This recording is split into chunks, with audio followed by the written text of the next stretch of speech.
22, si podemos, hermanos, por favor abrir en ese libro. El capítulo 22, hermanos, es un capítulo muy fuerte donde Dios declara, hermanos, los pecados que Jerusalén estaba cometiendo contra él y contra sí misma. Dice la palabra del Señor. Desde el versículo 1 leemos, hermanos, por favor. Vino a mí palabra de Jehová diciendo: Tú, hijo de hombre, ¿no juzgarás tú a la ciudad derramadora de sangre y le mostrarás todas sus abominaciones?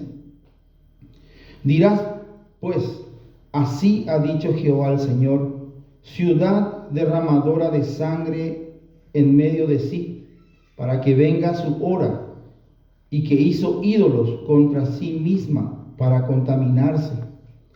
En tu sangre que derramaste has pecado, y te has contaminado en tus ídolos que hiciste, y has hecho acercar tu día, y has llegado al término de tus años.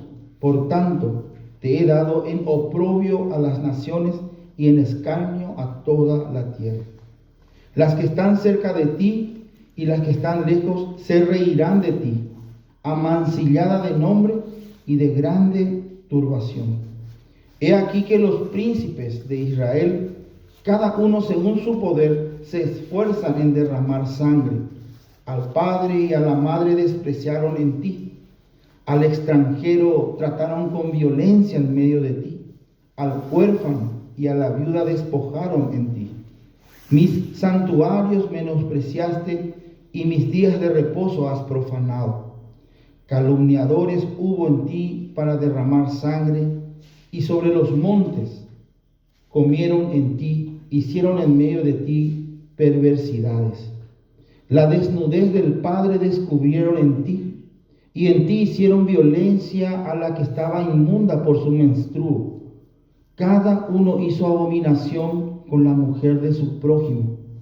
Cada uno contaminó pervertidamente a su nuera, y cada uno violó en ti a su hermana, hija de su padre. Precio recibieron en ti para derramar sangre. Interés y usura tomaste, y a tus prójimos defraudaste con violencia. Te olvidaste de mí, dice Jehová el Señor. Y he aquí que batí mis manos a causa de tu avaricia que cometiste, y a causa de la sangre que derramaste en medio de ti. ¿Estará firme tu corazón? ¿Serán fuertes tus manos en los días en que yo proceda contra ti? Yo Jehová he hablado y lo haré. Te dispersaré por las naciones y te esparciré por las tierras, y haré fenecer de ti tu inmundicia. Y por ti misma serás degradada a la vista de las naciones, y sabrás que yo soy Jehová. Vino a mí palabra de Jehová diciendo: Hijo de hombre, la casa de Israel se me ha convertido en escoria. Todos ellos son bronce y estaño y hierro y plomo en medio del horno, y en escorias de plata se convirtieron. Por tanto, así ha dicho Jehová el Señor: por cuanto todos vosotros os habéis convertido en escorias, por tanto, he aquí que yo os reuniré en medio de Jerusalén, como quien junta plata y bronce y hierro y plomo y estaño en medio del horno, para encender fuego en él, para fundirlos. Así os juntaré en mi furor y en mi ira, y os pondré allí y os fundiré. Yo os juntaré y soplaré sobre vosotros en el fuego de mi furor, y en medio de él seréis fundidos. Como se funde la plata en medio del horno, así seréis fundidos en medio de él. Y sabréis que yo Jehová habré derramado mi enojo sobre vosotros. Vino a mí palabra de Jehová diciendo: Hijo de hombre, di a ella: tú no eres tierra limpia, ni rociada con lluvia en el día del furor. Hay conjuración de sus profetas en medio de ella, como león rugiente que arrebata presa, devoraron almas, tomaron haciendas y honra, tomaron hacienda y honra, multiplicaron sus viudas en medio de ellas. Sus sacerdotes violaron mi ley y contaminaron mis santuarios. Entre lo santo y lo profano no hicieron diferencia. Y quiero repetir esto, hermanos.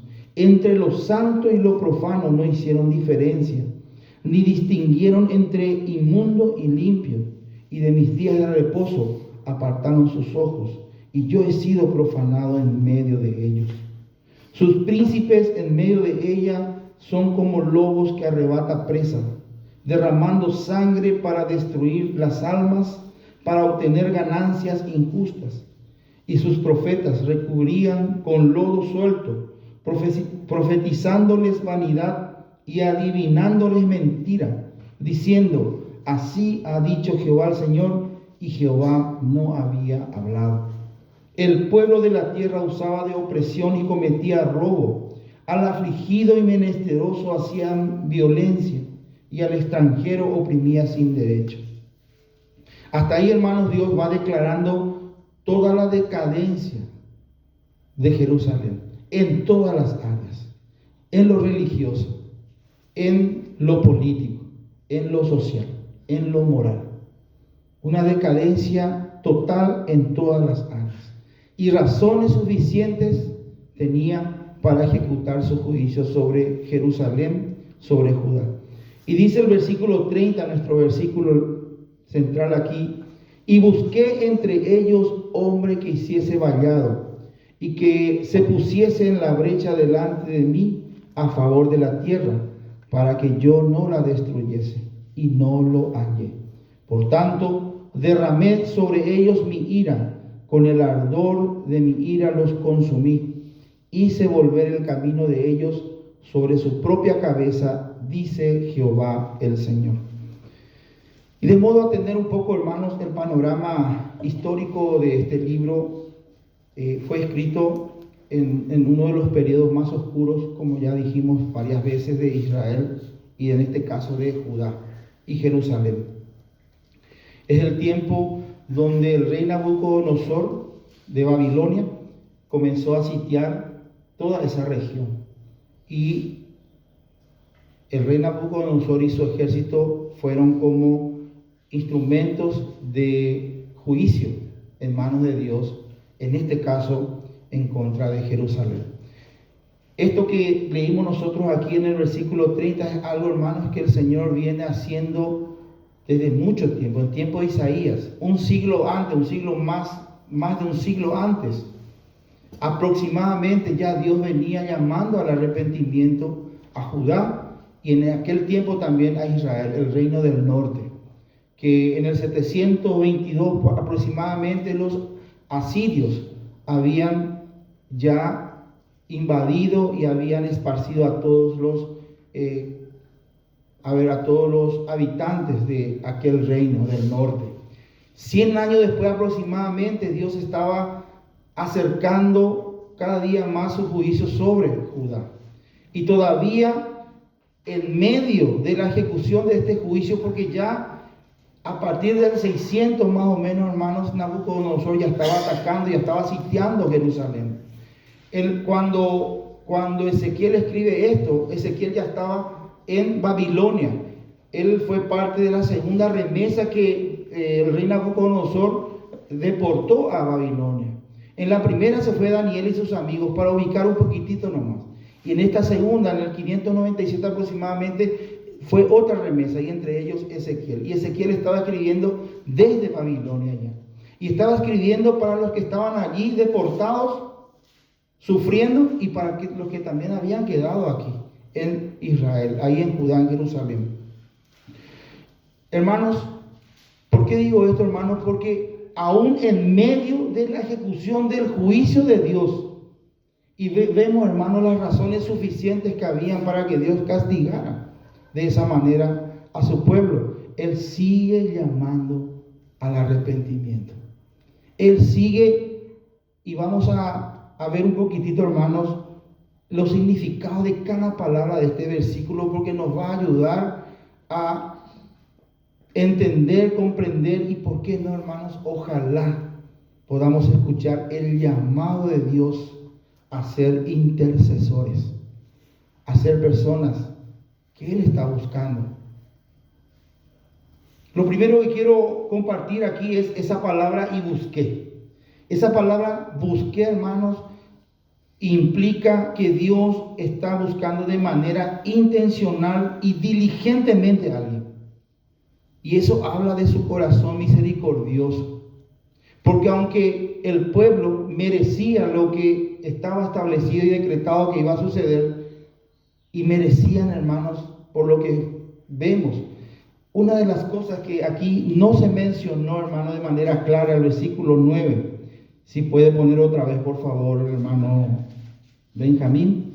La segunda parte dice: y sobre los montes comieron en ti, hicieron en medio de ti perversidades. ¿Saben cuál era una de las perversidades que hacían? En los montes, a los dioses, a los ídolos, quemaban a sus hijos vivos. Ofrecían a Moloch, hermanos, en sacrificio vivo a su bebé. Imagínense, hermanos, lo que hacían. O sea, con creces eran merecedores de lo que Dios había establecido. Pero aún así dice que Dios diligentemente e intencionalmente buscaba a alguien que se pusiera en la brecha delante de él a favor de ese pueblo, a favor de su pueblo. Es importante esto, hermanos, porque es el mismo Dios que es nuestro Dios hoy día. Por eso es importante hacer énfasis en esa intencionalidad y en esa diligencia de parte de Dios de buscar a alguien. Dice entre ellos, indica que la búsqueda era dentro mismo de su pueblo, y más aún entre aquellos que debían estar en una posición de piedad y de santidad. Dios no buscaba a cualquiera, Dios buscaba entre su pueblo, que Él se proveyó en Abraham. Y entre el pueblo otra vez buscaba entre aquellos que tendrían que estar allí delante de Dios ministrando, siervos de Dios, sacerdotes, profetas, hombres que tenían y mujeres que tenían que tener conocimiento de este Dios único, verdadero y eterno, el Altísimo, digno de ser temido. Y Él buscaba, dice, y es importante también este énfasis, porque Dios no busca en cualquier lugar. Él busca entre aquellos quienes son de Él, entre su pueblo. Dice hombre, ahí en el versículo 30, si podemos estar dejando y volviendo siempre que salimos de ahí, por favor, Benjamín. Dice, busqué entre ellos hombre, y habla en singular, destacando la necesidad de alguien individual, un líder, un intercesor, una intercesora. Dios nunca necesitó mucho, hermanos. Dios no necesita mucho, porque Él es todopoderoso. Él necesita, sí, un corazón íntegro. No una persona impecable, porque no va a encontrar entre nosotros. No va a encontrar nunca. Pero sí, hermanos, necesita Él un corazón contrito, un corazón humillado, un corazón comprometido con Él y comprometido con su voluntad. La otra palabra dice que hiciese vallado o que construyera un muro, que es el sentido de esa palabra. Sugiere la idea de establecer una defensa, levantar una defensa alrededor de aquellas personas que están bajo nuestra responsabilidad, nuestro cuidado. Sugiere la idea de establecer una defensa, restaurar o erigir una barrera contra el mal. No podía ser, por eso Él buscaba una persona comprometida con Él, comprometida con su palabra, con su voluntad. ¿Sí? Alguien que conocía a su Dios y que conocía su voluntad. ¿Qué no le gustaba y qué le gustaba? Porque en Jerusalén vemos que todo estaba, hermanos, en decadencia. Todo estaba derribado, destruido. Normalmente, hermanos, cuando el principio moral cae, hace un efecto dominó y va echando todos los demás principios. Por eso nuestros gobernantes y los gobiernos del hombre no se puede esperar justicia. ¿Por qué? Porque, por ejemplo, el principio moral está caído. Nosotros conocemos, hermanos, por ahí tenemos algunas noticias de que en el propio parlamento, en la propia casa de los senadores, llevan mujeres, por ejemplo, varones que están casados. El principio moral ya cayó ahí y lo demás ya va cayendo por sí solo, la honestidad, la proximidad. ¿Cómo esperar? Por eso, hermanos, estamos diciendo de que todas las defensas estaban caídas en Jerusalén. Porque si nosotros vamos a hacer un estudio exhaustivo de esto, cada cosa que Dios menciona aquí que hacían los habitantes de Jerusalén, violaban un principio, violaban un mandamiento. Por ejemplo, decía allí al principio, vimos que a los padres y a las madres menospreciaban, dice. Y eso va en contra de un mandamiento, primer mandamiento con promesa. Y así, hermanos, ustedes pueden ver que cada pecado que Dios menciona, con la cual confronta a su pueblo, estaba violando una ley.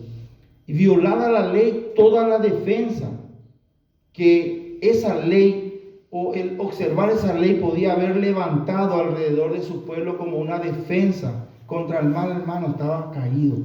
Y faltaba alguien comprometido con su voluntad que pudiera ir exhortando, advirtiendo, animando, reprendiendo, confrontando y tratar de levantar otra vez ese muro de protección que significa el obedecer a nuestro Dios. Cuando nosotros desobedecemos y el pueblo de Jerusalén estaba en esa situación, estaban totalmente expuestos al enemigo, porque la defensa estaba caída. Y este hombre, mujer que Dios estaba buscando dentro de su pueblo, tenía que tener esa característica de modo que pudiera levantar otra vez, de a poco por lo menos, esa protección que se necesita contra el mal. Y que solamente es Dios y su voluntad. La otra palabra es y que se pusiese en la brecha. Esta frase evoca la imagen de un soldado que se para en la abertura de una muralla para defender la ciudad de un ataque enemigo. En el contexto espiritual significa interceder, resistir el pecado, la injusticia, representar a Dios delante de los hombres y representar a los hombres delante de Dios. Ese es ponerse en la brecha delante de Dios a favor de la tierra. Miren lo que Dios estaba buscando.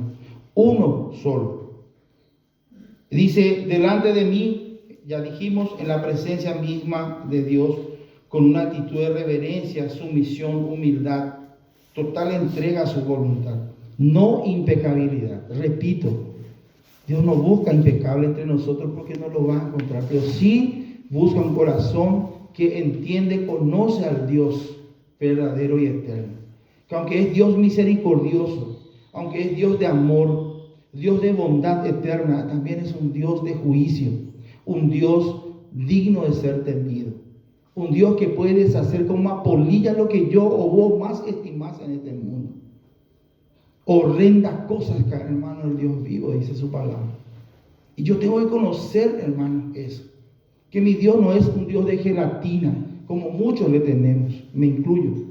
Que Dios no es un Dios, una marioneta, ni tampoco es un mozo que está esperando que le ordenemos qué va a hacer o qué no va a hacer. No, Dios es soberano, autoridad suprema. También dice a favor de la tierra, muestra el propósito de la intercesión. Intercedemos, o Dios buscaba un intercesor que pudiera evitar la destrucción de Jerusalén, que pudiera preservar a la nación.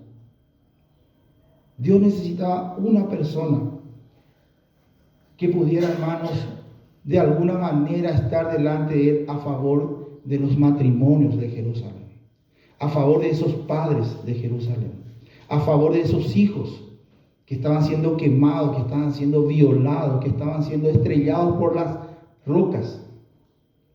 Porque, hermanos, los babilonios estrellaban a los bebés delante de sus padres por las rocas. No sé qué podían sufrir tanto, porque ellos mismos los quemaban vivos en el fuego. Pero eso pasaba. Y Dios estaba buscando a alguien que se interpusiera. Porque en el corazón de Dios, hermano, hay siempre disposición y deseo de perdonar. Siempre hay esa disposición, el deseo y la provisión inclusive para restaurar y no para destruir. Dice para que no la destruyese, como estamos viendo. Revela la voluntad de Dios de perdonar si encontraba a alguien que se interpusiera. Y miren, en medio del juicio ya es esto. Porque antes de que se iniciara, cuando todavía era un rumor que del norte venía una gran fuerza contra ese lugar, todavía Dios estaba pidiendo, llamando, rogando, clamando que se arrepintieran. Ahora, en medio de la ejecución de ese juicio, Él sigue diciendo: busqué diligentemente, con la intención de que no tuviera que ejecutar lo que ya está establecido. Porque yo quiero perdonar. Dios quiere perdonar. Y el lamento, hermanos, de nuestro Dios, que trasciende los tiempos, los años, los siglos, es: y no lo hallé. La dolorosa conclusión: a pesar de su búsqueda diligente, intencional, Dios no encontró a nadie dispuesto a asumir esa responsabilidad crucial en aquel tiempo. Y sabemos, hermanos, por la historia, de que esto yo estoy hablando del 597 en adelante. En el 586, hermanos, cuenta la historia de que Jerusalén fue destruido. Sus muros y aquel templo que era la gloria de ellos, hermanos, fue totalmente puesto en ruina, sin que nadie lo pudiera evitar.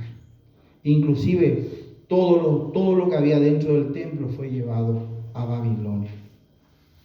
Y todo eso ocurrió, hermanos, porque Dios no encontró un hombre comprometido con Él, que le amara verdaderamente, comprometido con su voluntad, que se pusiera, dice, en la brecha delante de Él a favor de su pueblo. Y en este punto yo quiero recordar que también está establecido proféticamente un juicio ya establecido. Está establecido, hermanos, que el hombre muera una sola vez después del juicio. ¿Cuál juicio? Aquel juicio final, hermanos, donde toda la humanidad, todo ser humano va a tener que presentarse ante su Creador, solamente para recibir ese juicio final, que es estar por la eternidad separado de su Creador en un lugar de tormento que la Biblia lo llama lago de fuego y también lo llama infierno. Ese lugar que fue preparado por Dios no para su criatura amada, no para nosotros, sino para el diablo y sus ángeles caídos. Pero donde vamos a ir todos por causa de nuestros pecados. Así como venía Dios advirtiendo a Jerusalén, a Israel primero, a la tribu del norte, al reino del norte, y después al reino del sur finalmente, así Dios viene advirtiendo constantemente que hay un juicio establecido. ¿Lo podemos creer o no? Pero así como la ley de la gravedad dice que si vos te vas de arriba y te tiras, la ley te va a llevar abajo y te vas a lastimar. Podés no creer, irte arriba y tirarte, y la ley se va a cumplir. Así también está establecido esto. Hay un juicio, hermanos, final, donde todo ser va a ir a rendir cuentas. Y donde Dios no quiere que ninguno llegue. La palabra del Señor dice que su voluntad es que todos los hombres sean salvos.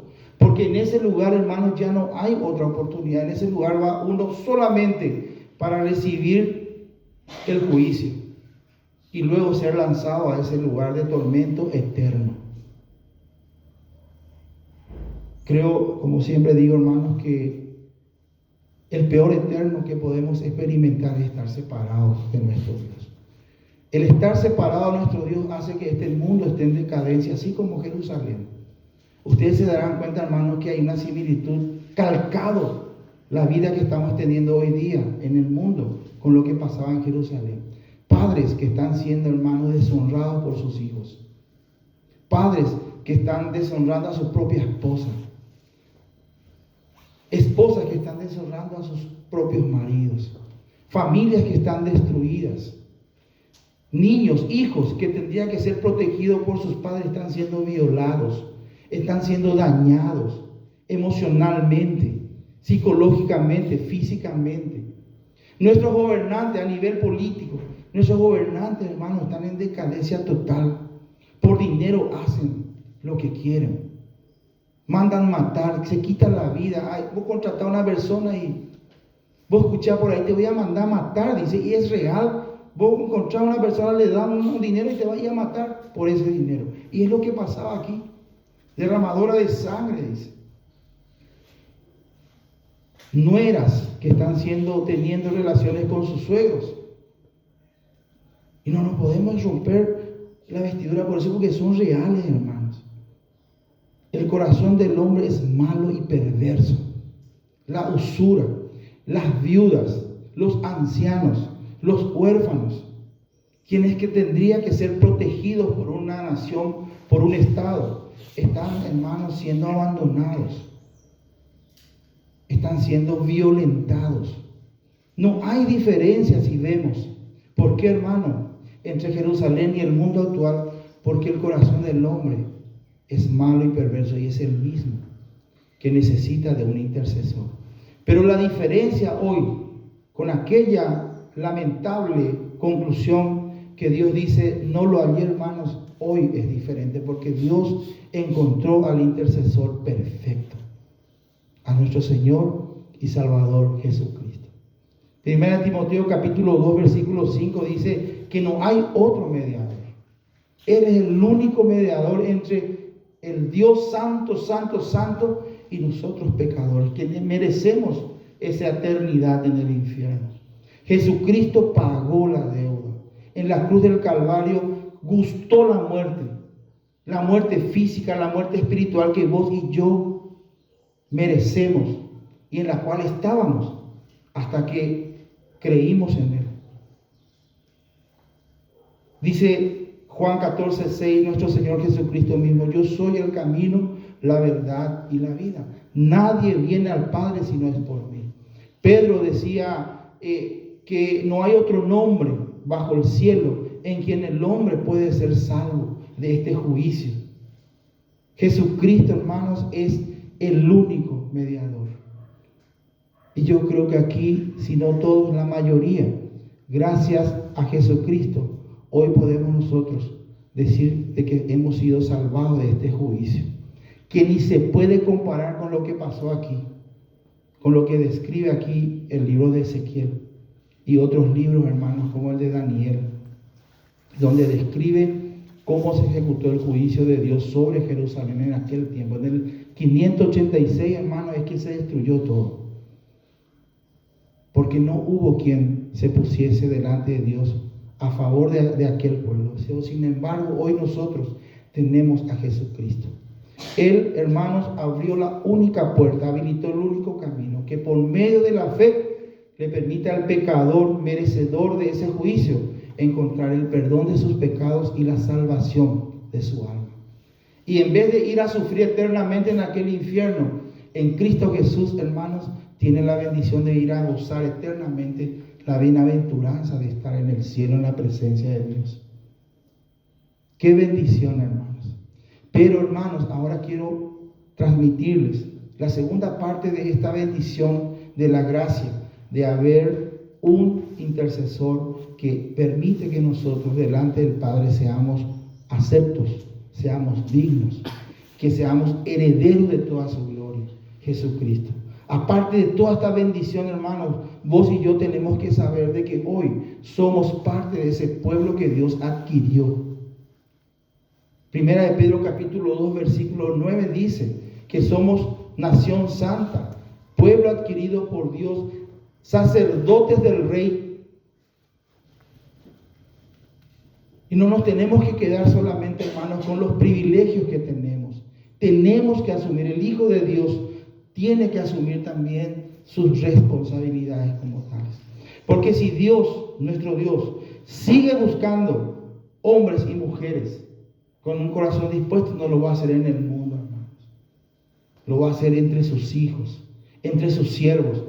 Porque todos somos siervos de Dios. Todos somos sacerdotes del Rey.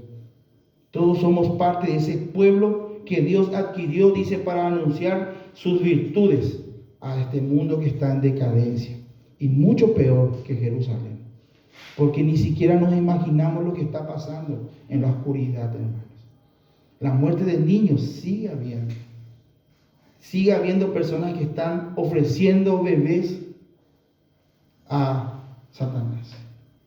Y hay de muchas maneras, a través del aborto, a través de sacrificios, a través de venta de órganos. O sea, no estamos, hermanos, no estamos siendo diferentes. Nuestra actualidad no está siendo diferente. La necesidad es más urgente.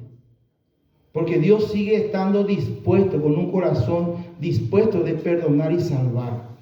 Si podemos ir, por ejemplo, a Ezequiel capítulo 33, versículo 1, ahí mismo, un poquito más adelante, hermanos, encontramos el corazón de nuestro Dios, de este Dios que estaba hablando tan fuertemente a Jerusalén con respecto a sus pecados y con respecto al juicio. Porque miren, hermanos, cuando dice, los pondré como plata en medio del horno para que se derritan, está diciendo, hermanos, que el sufrimiento iba a ser tremendo. Y ese sufrimiento no se compara con lo que le espera al ser humano en el infierno, hermanos. 33 dice el versículo 11. Creo que me equivoqué. Dos dije. Versículo 11 dice, diles, vivo yo, dice Jehová el Señor, que no quiero la muerte del impío, sino que se vuelva el impío de su camino y que viva. Volveos de vuestros malos caminos. ¿Por qué moriréis, oh casa de Israel? Ese es el corazón de nuestro Dios, hermanos. Y vamos a Isaías capítulo 55, versículo 7. Por favor, estos dos versículos y muchísimos más hay, hermanos, que nos revelan al Dios de la Biblia, a este Dios que es un fuego consumidor, a este Dios que es un Dios de juicio, de ira. Pero también miren lo que es. Dice el capítulo 55, versículo 7. Deje el impío su camino y el hombre inicuo sus pensamientos, y vuélvase a Jehová, el cual tendrá de él misericordia, y al Dios nuestro, el cual será amplio en perdonar. Este es nuestro Dios, hermanos. A este Dios nosotros estamos representando delante de los hombres. Y a los hombres nosotros, como sacerdotes del Rey, estamos representando delante de Dios. La responsabilidad del creyente, hermanos, es un privilegio. La primera, el ponerse en la brecha como un intercesor, hermanos, que es lo que Dios está buscando y esperando de su pueblo, de quienes tendríamos que estar en la posición de piedad y de santidad. Porque Dios no nos llamó, hermanos, a inmundicia. Dios no te llamó ni me llamó a mí, hermano, a vivir en pecado. Dios te llamó, hermano, a santidad. Te hizo santo para que vos pudieras conducirte coherentemente con lo que Él hizo de vos y de mí, en santidad. Repito, Dios no nos llamó a inmundicia, querido hermano. Y Dios está buscando intercesores, hoy está buscando entre quienes Él se proveyó, para lo cual tuvo que entregar a su Hijo Jesucristo, para que pudiéramos ser dignos y aceptos delante del Santo, Santo, Santo. Y pudiéramos ser instrumentos en sus manos a favor de esta tierra, que está en decadencia, que está yendo directo al infierno. Vos y yo, hermanos, tenemos ese privilegio, esa responsabilidad de ponernos en la brecha delante de Dios. ¿Cómo? Orando. En primer lugar, orando. Rogando a Dios, hermano. Efesios 6:18, el Señor dice a través del apóstol Pablo que oremos en todo tiempo en el Espíritu y que oremos por todos los santos. El otro pasaje, hermanos, es Santiago 5:16, la segunda parte, que dice: orad los unos por los otros para que seáis sanados. Dios sigue buscando entre su pueblo que Él adquirió, que Él escogió, que Él santificó, y que espera, hermano, que este pueblo, no impecable, pero por lo menos, hermano, procure cada día no solamente estar orando, sino que también obrando. Porque somos hechura suya, creados en Cristo Jesús para buenas obras. No, hermanos, para ir pecando por allí. No para ir ensuciándonos en el barro del mundo, sino, hermanos, para andar, dice, en esas obras que Él preparó de antemano para nosotros. Él nos llama, hermanos, a que asumamos lo que somos. Y somos, hermanos, esa remesa, ese pueblo de sacerdotes reales, quienes Dios quiere utilizar a favor de los hombres, a favor de la tierra. Y como dije, hermanos, no solamente espera que nosotros estemos clamando y orando todos los días por la sanidad de la tierra, por el arrepentimiento de los pecadores o por la manifestación de la justicia divina en el mundo, sino también, hermanos, que estemos obrando. Y la obra del Hijo de Dios, del sacerdote de Dios, de la iglesia de Dios, hermano, aparte de glorificar a Dios, es predicar el Evangelio. A nivel, hermano, ya predicar, hermano, tener en jape, tener trabajo jape, de estudio, de universidad, de escuela, colegio. En jape, hermano, ina, o manota pedía mismo, o manoro pesa, o taina ve, tatabe. ¿Y quién estuvo cerca de él? Yo. ¿Le dijiste algo a Antolín? No. Hermanos, no solamente orar por esta tierra que está en decadencia total, sino que predicar, profetizarle, hermanos, de que hay un juicio. No callemos que hay un infierno preparado, hermanos. Un tormento eterno preparado para el ser humano. Y que la única salvación, el único salvavidas que hay es Jesucristo. El único intercesor perfecto. Que nos hizo a nosotros también, hermanos, un privilegio demasiado grande. Intercesores delante de Dios a favor de estas personas. Pero no solamente predicar el Evangelio, hermanos. Vivir el Evangelio. Hoy apoyo increyente que tiene lugar donde no corresponde que esté. En una fiesta, en una discoteca. ¿Qué está haciendo ese creyente? Robándole a su patrón. ¿Qué está haciendo ese creyente? Murmurando contra su prójimo. ¿Qué está haciendo un creyente odiando? Está errando. No está en el camino correcto, hermanos. Nosotros no solamente fuimos puestos como intercesores del Señor a favor de la tierra para orar, sino para vivir, predicar y vivir el Evangelio. Que la gente vea, hermanos, que realmente el Evangelio tiene poder para cambiar corazones. ¿Me entienden, hermanos? Obración se le llama eso. Orar y obrar. ¿Qué hace un creyente que dice que es creyente, que viene a la iglesia, que se bautizó, coimeando con las autoridades? No, hermanos, ese no es la conducta acorde a lo que soy. Si yo fallé, hermanos, y me agarró el zorro y me va a multar, bueno, es justo. Yo puedo pedirle misericordia. No me vayan a multar, no voy a hacer más. Pero él me dice, no, a no ser que me dé tanto. No, entonces multame nomás, porque realmente yo fallé, yo reconozco. Hermanos, ¿y por qué? Y porque soy hijo de Dios. Y yo sé que eso le ofende a mi Dios. De bebé ya predicamos de la avisada bien, hermano. Impactado va a quedar, hermano, porque que más que menos va a decir, bueno, vamos a solucionar un 50, un 100, para salvar un millón, ¿verdad? Pero él está viendo a alguien que aunque es pecador y aunque peca, por lo menos en eso no quiere ofenderle a su Dios.